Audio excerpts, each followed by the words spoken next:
Esatea azteko, ekimen hau duela 4 hilabete baino gehiago registratu genuela, eta nik uste interesgarria dela baita ere ikustea segertatu den azken 4 hilabete horietan, zeren eta mugimendu desente egon dira, mugimendu politiko desente egon dira ekimenaren gaiaren inguruan, eta uste dugu gure hasierako posizioak indartuta atera direla.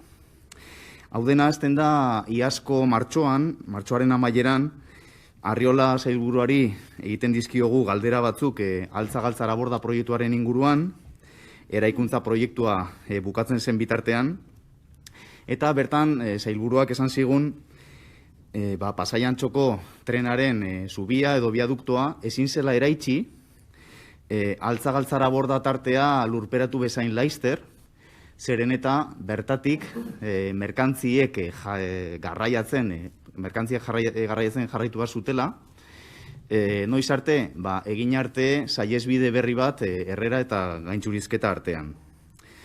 Orduan, erantzun horrekin nahiko harrituta gelditu ginen, nik uste beti egon izan garela Altza-Galtzaraborda proiektuaren alde, eta horren alde egoteko arrazoietako bat zen Antxotik zubi hori behingoz eraistea, ezta? 1912tik okerrez banago eraikita dagoen zubi hori eraistea, hemen denok dakizuen bezala, gutxi gora bera 300 metro dauzka, 7 metroko altuera, eta pasatzen da etxe batzuetatik sentimetro eskas batzuetara, ezta? Orduan hori zen helburuetako bat. Orduan gelditu ginen erantzun horrekin nahiko harrituta, eta nik uste nahiko argi utzi zen 2021 bateko martxo horretan, PSek eta EAJak ez zutela asmorik botatzeko tren hori, merkantzia saihesbide hori egiten ezen bitartean eta auskalo noiz egingo zen, ezta? Orduan, hori jakinda gero, zenbait informazio eskaera egin dizkiogu Arriolari, 4 gutxienez, okerrez banago, eta nagusiki jakin nahi genuen zergatik ezin zen erabili gaur egun bezala persona garraiatzeko eta merkantzia garraiatzeko soluzio berria ez da, Altza-Galtzaraborda, eta bestetik jakin nahi genuen zenbat merkantzia pasatzen ziren bertatik. Atzeratzen baldin badara izpena merkantziak pasatzeko jakin nahi genuen zenbat ziren horiek. Lehenengo galderaren erantzuna da, ezin da erabili Altza-Galtzaraborda bertatik merkantziak eramateko antza malda handiegia izango delako, ez da? Hor altzako geltokia finkoa da, egina dago, eta beraz, hor badago antza zailtasun tekniko bat, gu horretan ez gara sartzen, esaten baldin bazai hori ezinezkoa dela, hori sinistu behar dugu, ez garelako ni gutxienez naiz aditua horretan. Orduan, igual, beste galdera ikusi behar da, ezta? Zenbat merkantzia pasatzen dira benetan gaur egun Pasai Antxotik. Eta, karo, jasotzen ditugun erantzunak nahiko harrigarriak dira baita ere, 2016tik 0 merkantzia pasatzen dira Pasai Antxotik okerrez banago.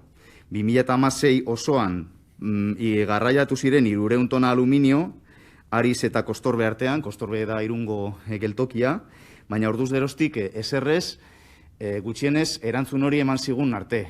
Akaso azken hilabetetan aldaketak egon dira, hori izan daiteke posible, baina, printzipioz, hori da garraiatu dena azken 5 urteetan. Eta, posible da aurreikuspenak izatea beste batzuk, ez da? Alegia aurreikuspenak izatea, merkantziak garraiatuko direla. Baina, karo, nik uste kontuan hartu izan behar da Euskotren Kargoren gainbehera azken urteetan nahiko kezkagarria izan dela.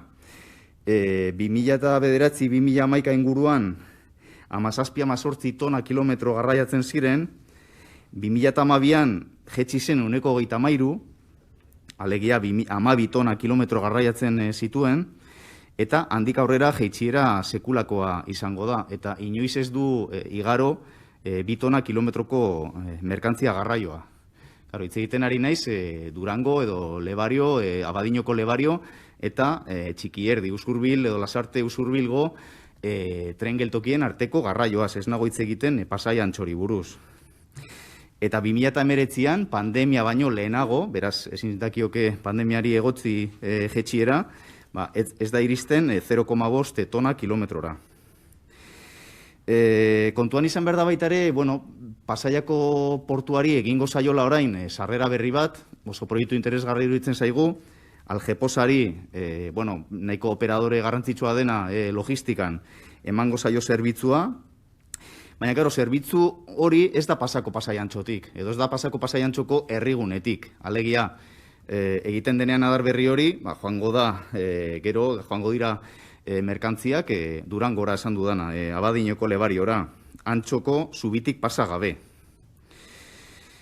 Eta bide batez nola garraiatzen ari dira oaintxe bertan merkantziak Pasaiako portutik eta Txikierdi artean?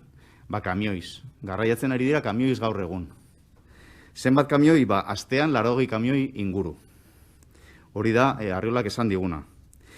Guretzat, soluzio hori ez da hoberena, noski, ez da jasangarriena, ezin da epe luzera planteatu, baina iruditzen zitzaigun izan zitekela soluzio behin-behineko bat arazo honi aurre egiteko, ezta?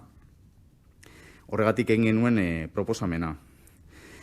Orduan, uste genuen Pasaiantxorako ere portua eta Txikierdi artean gaur egun egiten den garraio hori egin zitekela modu behin-behineko batean eraitsi alizateko zubia Altzagaltzara borda martxan jarri bezain laster.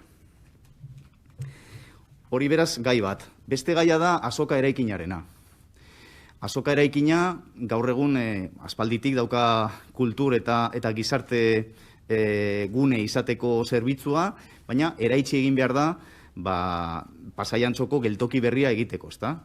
Guk ez daukagu horren kontra eserrez, baina bai, ez genuela ondo ikusten, duela 4 hilabete, ekimen hau erregistratu genuenean, gobernutik, esan nahi dute, Antxoko gobernutik proposatzen zen proposamenari, ezta? Ez bakarrik Antxoko gobernutik, baizik eta baita ere Jaurlaritzatik, izan ere, hitzarmen bat idatzita zegoen, ez dakit azkenean sinatu zen ala ez, baina badaukagu hitzarmena, eta bertan esaten zen, eraikin berria, alegia azoka eraikinak gaur egun dauzkan erabilerak berreraikiko zela Biteri plazan. Hori zen, proposatzen zena, 2021ko irailean eta urrian.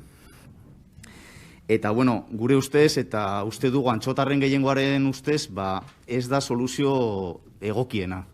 Biteri plazak, badauka espazio libre, espazio hutsa izateko bokazioa non eta oso dentsoa den Antxo batean, ezta? Eta beraz, iruditzen zitzaigun, benetan mantendu egin behar dela espazio libre bezala, eta, herritarrak pixka bat aisialdirako eta egoteko espazio moduan. Eta, uste genuen, askoz ere interesgarriagoa zela, azoka eraikinak dauzkan erabilerak berreraikitzea edo berregokitzea Luzuriaga eraikin zaharrean. Horretarako gainera, EH Bildutik adostu genuen Madrilgo aurrekontuetako negoziazioetan 6 milioi euro joatea Luzuriaga eraikin hori horretan proiektua egitera, eta beraz, gure ustez, Luzuriagan kokatu beharko litzateke kultur eta gizarte gune berri hori, eta horretan sartu beharko lirateke ETS-ek jarri beharko lituzken 3 milioi euroak. Ez da, beraz, uste dugu, Luzuriagan proiektu txukuna egin daitekela aipatu ditudan milioi hoiek batuz. Zorionez, bi kontu horietan, bai biaduktuaren eraizpenean eta baita azoka eraikinaren berrera ikitzeari daukionez, EAJak eta PSek iritzia aldatuz joan dira azken asteetan, eta nolabait EH Bilduren hasierako tesietara etorri dira. Izaskun Gomez, PSeko alkateak abenduaren 20an, guke legezbesteko hau erregistratu eta 2 hilabete ondoren, egunkari elkarrizketa batean onartu zuen kultur eta gizartegunea Biteritik Luzuriagara eramateko gure eskaria. Eta bestalde, Arriolak hasiera batean oso argi esan bazuen biaduktoa ezin zela eraitsi merkantzia saihesbide berria egin arte, urtarrilaren 11an, duela hilabete eskaz, esan zuen biaduktoa bota daitekela edo botako dela Altzagaltzara borda martxan jarri bezain laster, ezta? Guke proposamen honetan urritik eskatzen genuen bezala, beraz, posten gara akordio honetara iritsi izana.